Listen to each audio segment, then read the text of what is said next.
wabarakatuh. Selamat siang teman-teman semuanya, baik mahasiswa statistik gizi kelas A atau C di sini ya. Oke, mohon maaf atas pertemuannya sebelumnya yang pertemuannya harusnya diisi tapi saya karena ada acara sehingga ini saya berikan penjelasan terkait pertemuan yang sebelumnya harusnya sudah kita bahas. Oke, di pertemuan saat ini kita akan mempelajari mengenai uji normalitas. Kenapa penting adanya uji normalitas? Jadi, ketika kita berhubungan dengan data, ya, langkah pertama, asumsi awal itu kita harus mengecek dulu apakah data yang kita punya itu mengikuti distribusi normal atau tidak.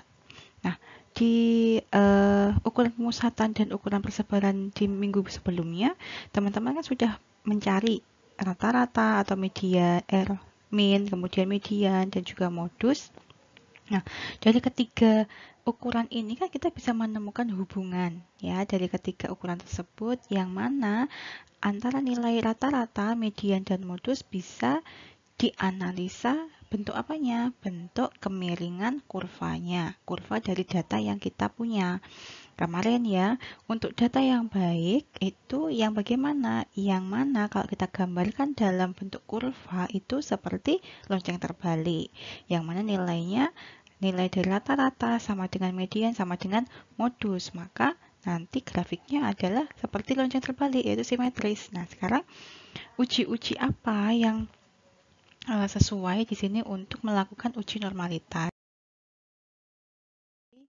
Nah, untuk uji normalitas, penggunaan dari uji normalitas adalah untuk menentukan data yang telah dikumpulkan ini berdistribusi normal atau tidak, yang diambil dari suatu populasi normal. Nah, salah satu uji yang familiar, yang paling sering digunakan itu adalah uji Kolmogorov-Smirnov, tapi ada banyak uji lain, yaitu ada chi-square, kemudian ada Liliford, ada Savilo-Weyk. Nah, bedanya apa antara mahasiswa matematika khususnya dan juga selain matematika? Seringnya untuk bidang gizi atau sosial, ya seperti itu teman-teman langsung menggunakan software atau aplikasi statistik untuk mendapatkan data ini normal apa tidak. Jadi kita tidak menghitung secara manual, tapi ini akan saya tunjukkan bagaimana cara perhitungan manualnya.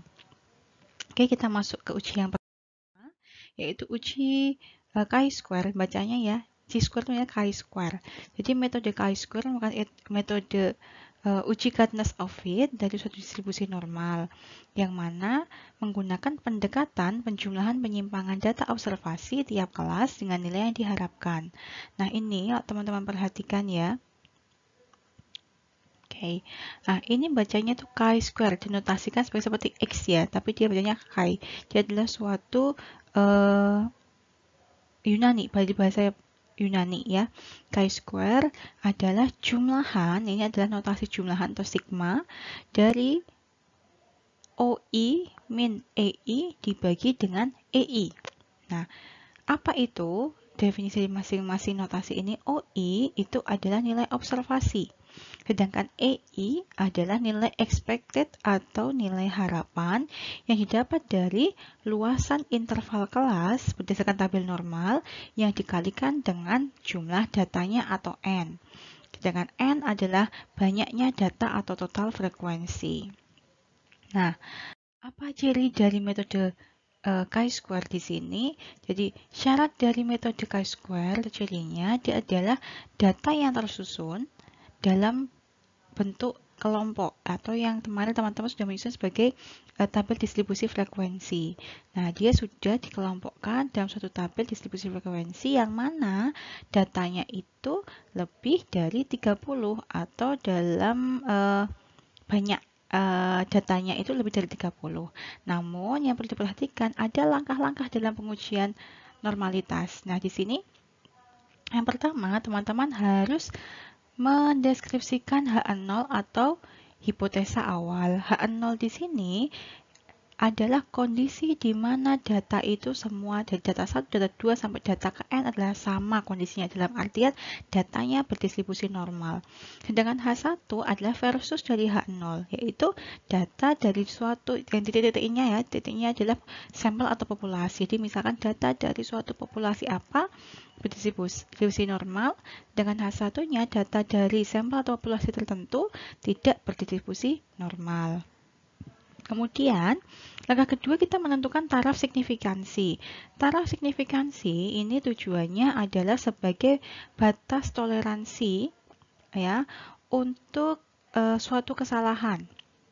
Jadi misalkan kita punya 100 data. Nah, kita memilih taraf signifikansinya 5%, berarti taraf penerimaan kesalahan atau toleransi kesalahan dari suatu data itu hanya sebesar 5%. Jadi dari 100 itu hanya 5 data yang dianggap tidak sesuai atau tidak cirinya tidak sama dengan data-data yang lain. Atau juga misalkan kita memilih 1% berarti presisinya lebih tinggi. Dalam arti datanya itu hampir semuanya itu hampir sama atau homogen gitu. Jadi kita sebagai peneliti memilih boleh salah satu, boleh 5% atau 1%, tapi jangan lebih dari 5% ya, karena kalau toleransi kesalahannya itu 10% berarti kan cukup banyak data yang tidak sesuai. Itu mengakibatkan hasil analisanya kita kurang tepat, begitu. Nah, kemudian yang ketiga adalah uji statistik. Uji statistik di sini kita memilih uji apa yang akan kita gunakan dalam analisis data. Kalau di sini kan kita mau menggunakan uji chi-square ya, berarti tulis uji chi-square, rumusnya apa nanti gitu. Kemudian yang keempat adalah kriteria keputusan. H0 itu ditolak jika chi-square hitung lebih besar daripada chi-square tabel. Ini boleh diperhatikan yang di bawah sini ya. Jadi nilai signifikansinya kita akan menerima atau menolak H0 itu tergantung dari chi-square hitung. Nah, ketika chi-square hitung dari mana? Dari rumus yang sebelumnya ya. Jadi chi-square hitung di sini itu kita bandingkan dengan chi-square tabel. Jika nilainya lebih besar dari chi-square tabel, maka H0 itu ditolak. Yang diterima adalah H1 atau HA-nya. Jadi ada yang menyimbolkan H1, ada yang HA.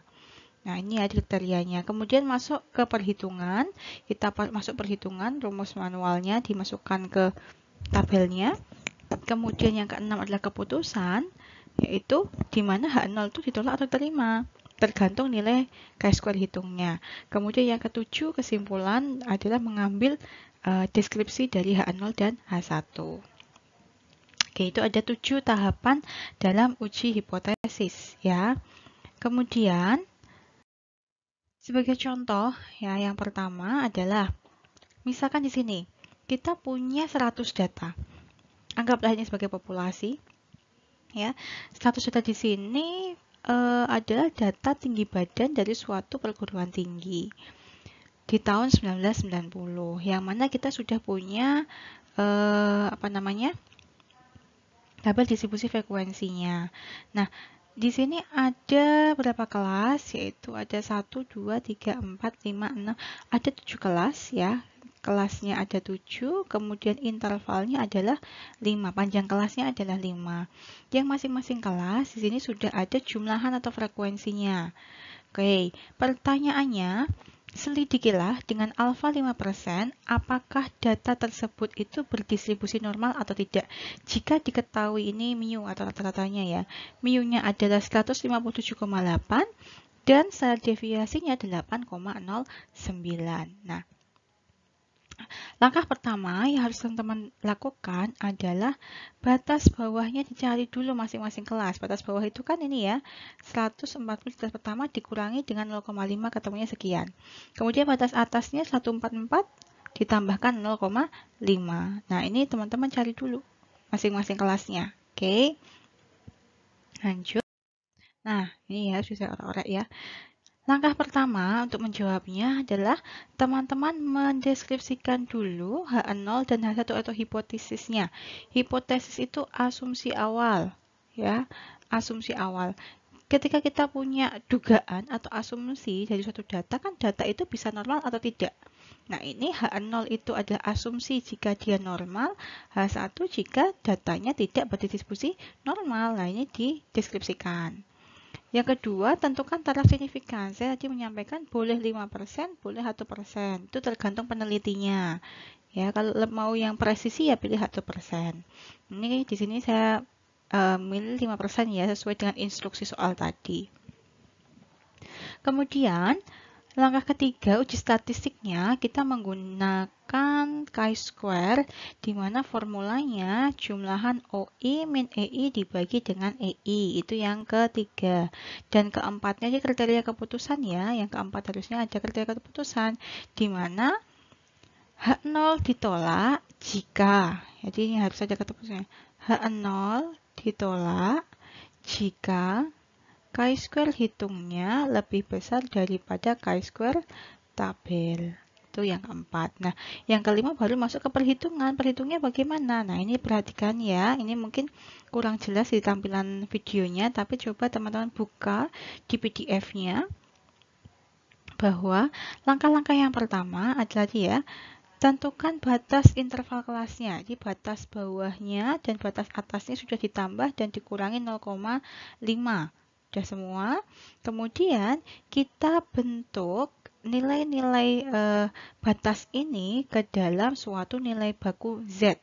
Jadi kita perlu mengetahui satu ya, teman-teman perlu mendownload tabel Z ya. Yang kedua perlu mendownload tabel chi-square. Tuh yang perlu dicari ya. Nah, ini kita masuk ke tahapan yang kolom kedua ini. Z itu didapatkan dari XI min X bar dibagi dengan standar deviasinya. XI min X bar dibagi standar deviasi. Jadi kita sudah tahu di soal sebelumnya bahwa X barnya 157,8. Hal deviasinya 8,09. Sehingga yang XI yang pertama, yaitu batas bawah kelas pertama, kita simbolkan Z1 misalkan 139,5 dikurangi dengan rata-ratanya sekian dibagi dengan standar deviasinya, ketemulah angka negatif 2,36 ini tadi. Oke ya, cukup jelas. Berikutnya untuk yang batas atas dengan cara yang sama, berarti nanti X atas yang ini 144,5 dikurangi dengan rata-ratanya dibagi dengan deviasinya, ketemunya sekitar negatif 1,64 ya di sini ya. Oke, nah berlaku untuk kelas-kelas yang lain ya, sama caranya. Ini tinggal diganti X-nya ini. Lanjut, setelah ketemu nilai Z untuk masing-masing batas atas dan batas bawah, kita transformasikan, dalam artian ini kan nilai Z, kita mau cari peluangnya. Ya, yang dipakai adalah nilai peluangnya. Ini perlu membuka tabel Z. Coba teman-teman download dulu tabel Z, nanti akan saya bantu cara membaca tabelnya di video yang terpisah ya. Jadi kita cari angka 2,36 dalam tabel itu ketemu peluangnya berapa. Jadi teman-teman harus tahu dulu tabelnya ya. Nanti saya bantu baca tabelnya. Nah, ketemulah angka sekian ini adalah nilai peluang. Jadi kita bisa membuat bentuk lain dari nilai Z dalam bentuk peluang. Karena yang diharapkan EI kan nilai ekspektasi ya di sini ya, berarti dia nilai peluangnya. Ya. Nah, ternyata di kelas pertama itu yang negatif 2,36 ketemu peluangnya sekian, yang rata-rata sekian. Maka selisihnya kan ini ya, ketemu angka sekian. Yang mana nanti EI-nya adalah peluang yang kita punya di kelas pertama dikalikan dengan ya jumlah data tiap kelasnya. Ketemulah ini ya, yang ini ya. P dikalikan dengan NI. Jadi nanti ketemu angka 0, sekian ini dikalikan dengan 7 ketemu ini. Oke. Baru masuk ke formulanya. Chi-square hitung di sini adalah jumlahan dari OI min EI. OI tadi kan nilai observasinya. Dia frekuensinya adalah OI 7 ya. Berarti 7 kita kurangkan EI-nya dikuadratkan dibagi tadi kurang kuadrat rumusnya ya. Dibagi dengan EI-nya. Dan seterusnya sampai kelas yang ke-7. Jadi jumlahannya ada 7. Ini nanti. Ada 7 jumlahannya. Karena I-nya bergerak dari 1 sampai 7. Ada 7 kelas. Kemudian ketemu kan chi-square hitungnya, di mana chi-square hitungnya 0,427. Nah, kita mau membandingkan chi-square hitung dengan chi-square tabel. Udah tahu belum chi-square tabelnya? Belum. Karena kita belum mencari chi-square tabelnya. Maka saya bilang kan, perlu mencari tabel chi-square. Langkah-langkahnya, yang pertama, kita tentukan derajat bebasnya dulu. Derajat bebas di sini adalah K-3. Panjang kelas dikurangi 3. Panjang kelasnya atau intervalnya kan 5. Sehingga 5-3 sama dengan 2. Kemudian, chi-square-nya untuk chi-square tabel diperoleh dari alfanya berapa, kemudian df-nya berapa. Jadi kalau di tabelnya itu ada sini ada alfanya, misalkan 0,05. Ya, alfa derajat bebasnya itu 2, nanti ketemulah angka berapa di sini. Nah, ternyata ketemunya adalah 5,991. Nah, kita bandingkan di sini. Ternyata chi-square hitung itu nilainya kurang dari chi-square tabel. Kita bandingkan. Lebih besar ini ya, yang bawah ya. Sehingga kesimpulannya adalah H0 diterima yang mana populasi tinggi badan itu berdistribusi normal. Begitu. Jadi ini untuk metode yang pertama, metode chi-square. Jadi begitu ya langkah-langkahnya. Ini teman-teman coba download dulu untuk tabel Z dan tabel chi-square. Gitu. Nah, kemudian sebenarnya yang paling ditekankan itu adalah pada uji Kolmogorov-Smirnov. Karena nanti kalau teman-teman praktek bersama Bu Faro itu menggunakan SPSS, yang digunakan kan uji Kolmogorov-Smirnov gitu. Jadi ini saya skip dulu. Nah, lanjut ke uji Kolmogorov-Smirnov. Untuk metode Kolmogorov-Smirnov ini tidak jauh berbeda dengan metode Lilifore sebelumnya. Nah, langkah-langkahnya ini hampir sama ya penyelesaian dan penggunaan rumusnya, namun signifikansi yang berbeda. Signifikansi pada metode Kolmogorov-Smirnov menggunakan tabel pembanding Kolmogorov-Smirnov, sedangkan Lilifore ya pembandingnya menggunakan metode Lilifore gitu. Nah, yang perlu diperhatikan untuk metode Kolmogorov-Smirnov di sini ya, dari tabel yang teman-teman punya, di X itu kan datanya, data ke 1 sampai data ke misalkan 50, misalkan gitu. Nah, di sini kita perlu mentransformasikan dulu ke dalam, ya, pada angka atau bilangan Z di sini. Dalam bentuk nilai bakunya. Jadi dia seperti yang di chi-square tadi, bahwa XI min X bar dibagi dengan standar deviasinya. Jadi misalkan, katakanlah ini data yang pertama katakanlah 50, kemudian X barnya misalkan 35, standar deviasinya misalkan 7,6. Ya berarti Z yang pertama itu adalah 50 min 35 dibagi dengan 7,6. Nah, tergantung data yang kita punya. Ini datanya misalkan ini 55, ini 56 dan seterusnya. Oke, kemudian di sini yang tabel berikutnya adalah probabilitas kumulatif di FT dan juga FS-nya perlu diperhatikan ya. Dicek di PDF yang sudah saya berikan ya untuk definisinya. Nah, persyaratannya untuk yang Kolmogorov-Smirnov, dia itu datanya berskala interval atau rasio atau harus yang kuantitatif. Berarti kalau yang kualitatif bagaimana? Ya harus dikuantitatifkan terlebih dahulu. Oke. Kemudian datanya itu tunggal atau belum dikelompokkan pada tabel distribusi frekuensi.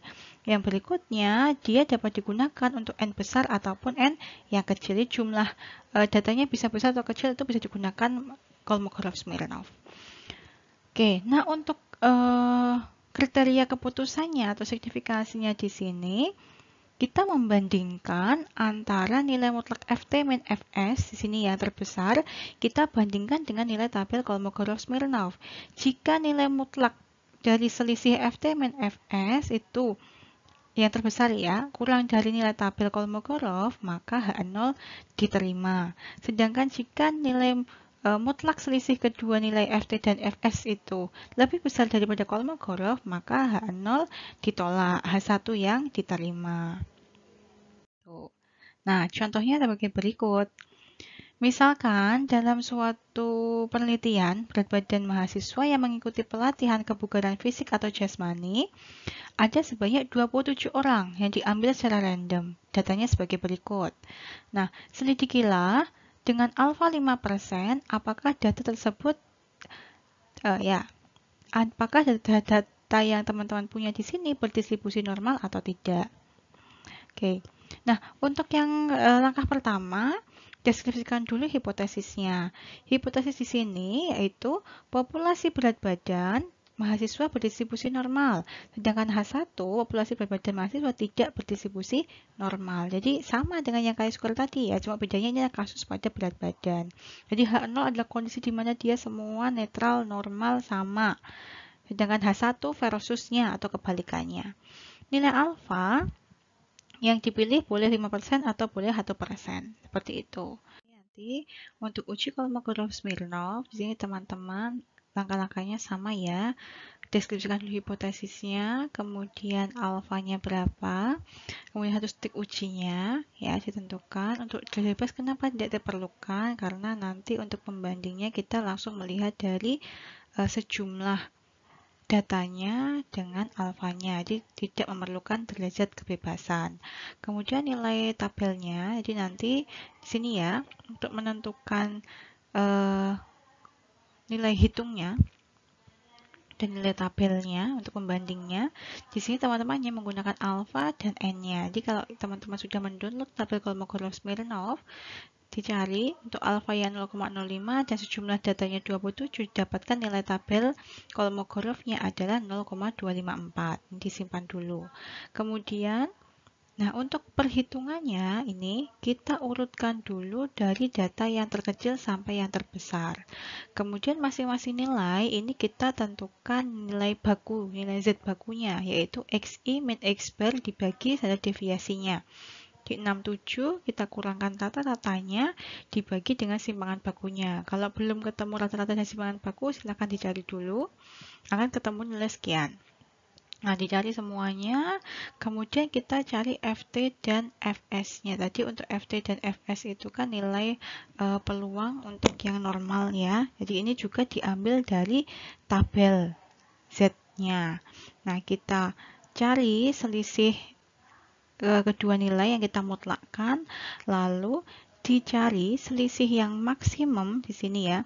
Nilai selisih FT min FS yang paling tertinggi yaitu adalah di 0,1440 ini. Sehingga ketika kita pilih nilai maksimumnya, kemudian kita bandingkan dengan nilai tabelnya ya, ini yang nilai maksimum dengan nilai tabelnya, ternyata nilainya masih kurang dari nilai tabel, yaitu nilai hitung lebih kurang dari nilai tabel, sehingga H0 diterima. Yang mana kesimpulannya populasi tinggi badan mahasiswa berdistribusi normal. Jadi seperti itu untuk yang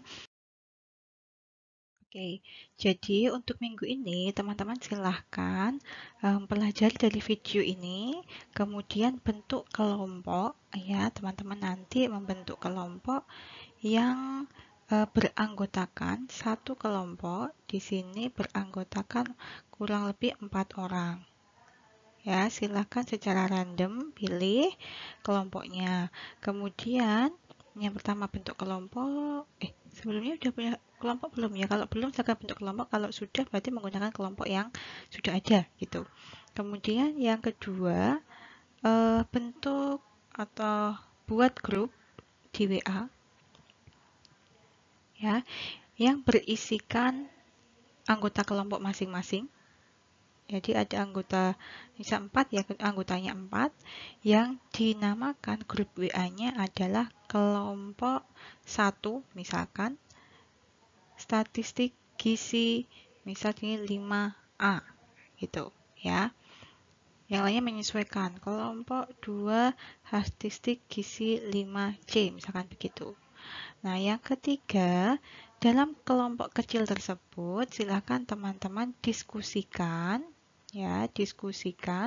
untuk metode chi-square dan Kolmogorov-Smirnov. Nih, dari data yang sudah ada dulu, teman-teman mencoba menghitung kembali dari contoh yang sudah saya berikan, dibahas secara berkelompok. Pasti nanti kan menemukan ada beberapa permasalahan yang akan dibahas. Nah, nanti saya pantau di kelompok masing-masing kesulitannya ada di mana. Karena kalau di grup besar, itu pasti ada beberapa yang mungkin malu bertanya atau apa, itu ya. Jadi saya pantau di grup kecil. Kemudian yang keempat, ya, jangan lupa untuk mendownload.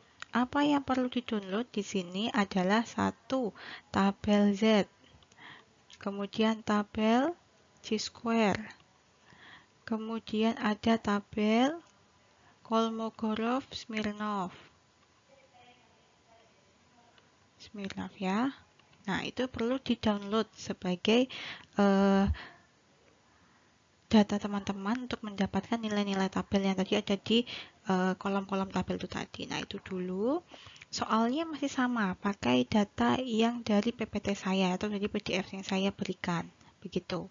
Jadi setelah itu oke, secara dasarnya oke, nanti saya bantu bimbing teman-teman ke dalam bentuk softwarenya. Ya, kan nanti prakteknya sebenarnya sama Bu Faro nanti. Cuma ini penting juga disampaikan untuk teman-teman bahwa ketika sudah tahu manualnya, insya Allah nanti untuk yang secara software atau kita menggunakan bantu software itu lebih mudah sekali karena kita hanya menginputkan data, mengklik pilihan menu-menu yang perlu dipilih, keluar outputnya, tinggal menginterpretasikan outputnya begitu. Nah, itu adalah tugas di minggu ini ya. Oke, ini baik untuk kelas A dan C sama tugasnya begitu.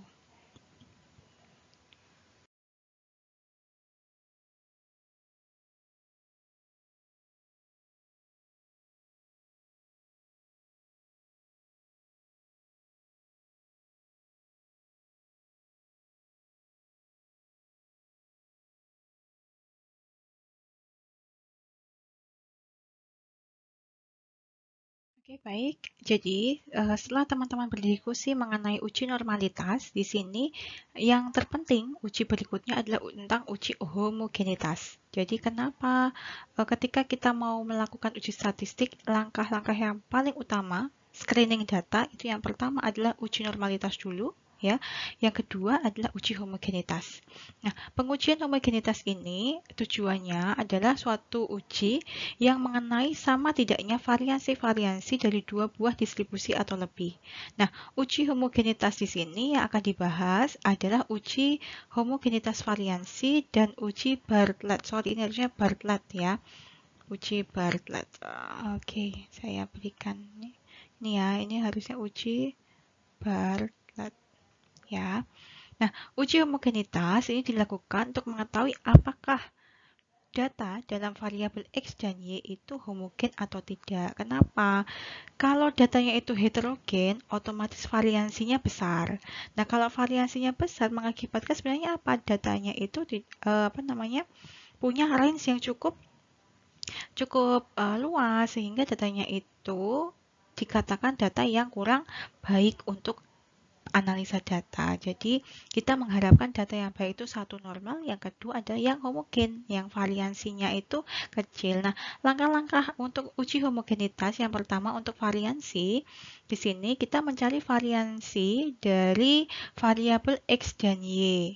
Jadi, di sini kita punya data X, punya data Y. Kemudian kita cari variansi dari kedua variabel tersebut dengan formula ini. Ya, kemudian kita mencari F hitung dengan cara membandingkan antara S yang terbesar dibagi dengan S yang terkecil. Nah, ini kan kita nanti ketemu angka ya. Yang mana nih? Y sama X yang paling besar. Kalau yang besar Y ya berarti nanti SY dibagi dengan SX. Tergantung nilai yang paling besar mana dibagi dengan S yang terkecil. Nah, kemudian kita membandingkan F hitung dengan F tabel pada tabel distribusi F dengan untuk variasi terbesar DK pembilangnya derajat kebebasannya yaitu N-1. Sedangkan variasi terkecil yaitu derajat kebebasannya bagian penyebut, tadi kan ada pembaginya ya, ada pembilang ada penyebut. Nah, DK-nya itu N-1. Dengan kriteria Jika F hitungnya itu lebih besar dari tabel, maka data tidak homogen. Jadi ketentuannya ini yang perlu diperhatikan. Jika F hitung lebih besar dari F tabel, maka data tidak homogen. Itu ketentuannya. Nah, sebagai contoh di sini, misal kita ingin mengetahui data hubungan antara penguasaan kosakata dan kemampuan membaca. Katakanlah X-nya adalah penguasaan kosakata, Y-nya adalah kemampuan membaca. Kita sudah punya datanya masing-masing dalam bentuk nilai ya di sini ya. Tipe datanya adalah interval atau rasio. Kemudian kita cari masing-masing standar deviasinya, variansi dari masing-masing data X dan data Y. Nah, kita sudah punya caranya ada di pertemuan sebelumnya untuk variansi ya.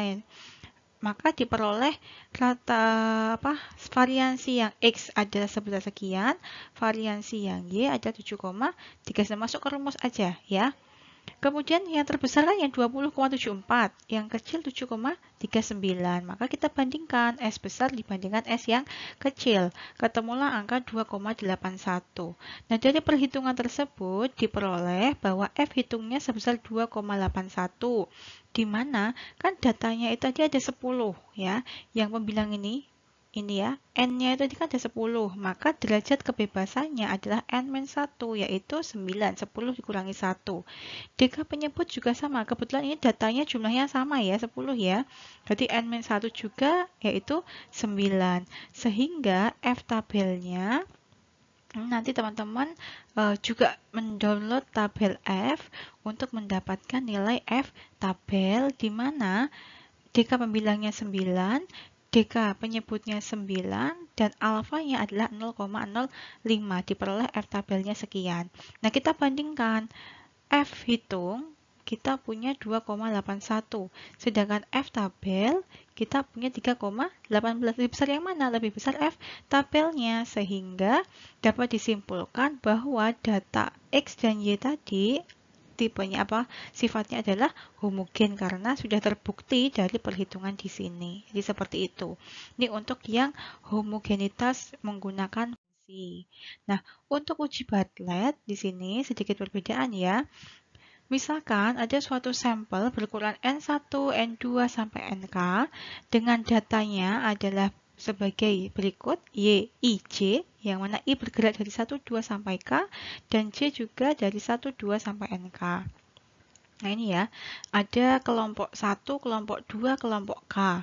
Yang tiap-tiap kelompok ini masing-masing punya data hasil pengamatan, yaitu Y11, Y12, Y sampai Y1, ya N di sini ya, dan seterusnya. Kemudian untuk mempermudah perhitungan, satuan-satuan yang diperlukan dalam uji Bartlett di sini lebih baik disusun dalam tabel berikut. Sampelnya, jadi kolom pertama adalah sampelnya, sampel ke-1, kedua identitas urutannya. Kemudian derajat kebebasannya. Yang berikutnya adalah seperdeka, 1 per derajat kebebasannya. Lalu variansinya. Kemudian dicari logaritma dari variansi, dan yang kolom terakhir adalah N-1 dikalikan logaritma dari variansi di kelompok yang pertama. Nah, setelah ini datanya ditemukan angka-angkanya, nilai-nilai yang dibutuhkan, nanti kita mencari variansi gabungan dari semua sampel. Untuk variansi gabungannya adalah jumlahan dari N1 min 1, NI min 1 dikalikan SI kuadrat dibagi dengan sigma N min 1. Itu untuk variansi gabungannya agak-agak cukup rumit sedikit ya. Jadi nanti masuk mencari nilai B-nya, kemudian nanti kita substitusikan rumus Bartlett-nya adalah sebagai berikut. Ini adalah rumus Bartlett menggunakan metode Chi-square. Oke, di mana kriterianya adalah sebagai berikut. Tuh, itu adalah rumus yang Bartlett. Jadi, kalau misalkan kita mudahnya memang yang uji variansi sebelumnya ya. Jadi teman-teman misalkan nanti mau melakukan uji homogenitas, ya silahkan menggunakan uji yang variansi tidak apa-apa. Tapi ini juga perlu saya jelaskan menggunakan uji Bartlett. Walaupun nanti ketika masuk ke dalam software, itu sudah ada uji homogenitas, uji ANOVA, itu sebenarnya nggak memerlukan rumus-rumus seperti ini ya. Gitu, dia tinggal masukkan data, pilih ujinya, diklik-klik gitu, ketemu outputnya, kita deskripsikan, selesai. Nah, ini untuk uji Bartlett. Misalkan, contoh kasusnya diambil data pertumbuhan berat badan anak sapi, di mana dibedakan berdasarkan jenis makanannya. Misalkan ini jenis makanan 1, jenis makanan 2, jenis makanan 3, dan jenis makanan 4. Nah, masing-masing ini ya jumlahnya kan berbeda, ada yang ada 5 sapi, ada yang 4 sapi gitu. Jadi yang kelompok pertama adalah jenis makanan 1. Misalkan, oh ini cuma rumput, ini ransum, ini apa, ini beda-beda seperti itu. Nanti dicek apakah data berat badan anak sapi ini homogen apa tidak. Ternyata berdasarkan rumus variansi data tunggal, masih ingat ya, data tunggal diperoleh variansinya adalah sebagai berikut, masing-masing kelompok. Nah, hipotesisnya di sini, karena ini kita anggap sebagai populasi, maka nantinya bentuknya sigma. Ini sigma untuk populasi. Bacanya memang sama dengan sigma yang jumlahan. Jadi harus diperhatikan, ini sigma jumlahan, ini sigma untuk untuk variansi yang populasi. Nah, untuk hipotesisnya kita anggap kelompok 1, 2, 3, 4 itu punya variansi yang sama. Sedangkan H1-nya adalah variansi tiap kelompok itu berbeda-beda. Nah, nilai alfa kita pilih biasa ya, 0,05%. 0,05 atau 5%. Kemudian untuk mempermudah perhitungan, kita susun tabelnya sebagai berikut. Oke. Sampel ke-1, derajat bebasnya adalah N-1 tadi ya, karena jumlahnya ada 5, dikurangi 1, maka DK-nya 4. Karena N1 tadi jumlahnya ada 5 anak sapi. N2 juga ada 5 anak sapi, N3 ada 4, N4 ada 4. Nah, ini ya. 4, 4, 3, 3 karena N-1. Ini juga N-1 dan seterusnya. Seper DK1 berarti 1 per 4. Ini 1 per 4, 1 per 3. Ini juga 1 per 3. SI kuadrat kan sudah dapat variansi tiap kelompok. Kemudian kita cari nilai logaritmanya, log dari SI. Kalau di kalkulator boleh log 29,3 itu nilainya berapa. Kemudian kita kalikan derajat bebasnya dengan nilai lognya, ketemunya sekian. Ini ya. Kita jumlahkan. Kemudian untuk variansi gabungannya masuk di rumus yang tadi ya. N-1 dikalikan SI kuadrat ditambah N2-1 dikalikan S2 kuadrat dan seterusnya dibagi dengan N-1 jumlahan dari tiap-tiap derajat bebasannya ini. Ya, ketemunya yang gabungan adalah 26,6. Sehingga log S kuadrat itu log S gabungannya adalah sekian. Sehingga diperoleh nilai B-nya, Bartlett-nya di sini ya. Log S yaitu ini dikalikan dengan jumlahan N-1 yaitu 14, ketemunya sekian.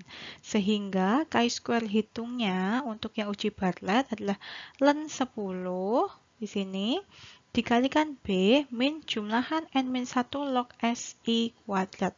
Log SI kuadratnya itu yang ini ya. Ini ya. Oke, ketemunya sekian 0,063. Nah, tadi kan ketemunya 0,063. Chi-square-nya yang hitung adalah 0,063. Nah, derajat bebasnya itu adalah 3. Kemudian kita cek tabel chi-square, yang mana alfanya 0,05 dengan DK-nya 3. Ketemu angka di tabelnya 7,81. Sehingga chi-square tabel adalah 7,81. Ya, kita bandingkan besar yang mana? Ternyata besar yang chi-square tabelnya, maka kesimpulannya adalah H0 diterima. Sehingga variansi dari ke semua kelompok adalah sama atau dengan kata lain data itu homogen. Begitu. Itu untuk yang uji homogenitas.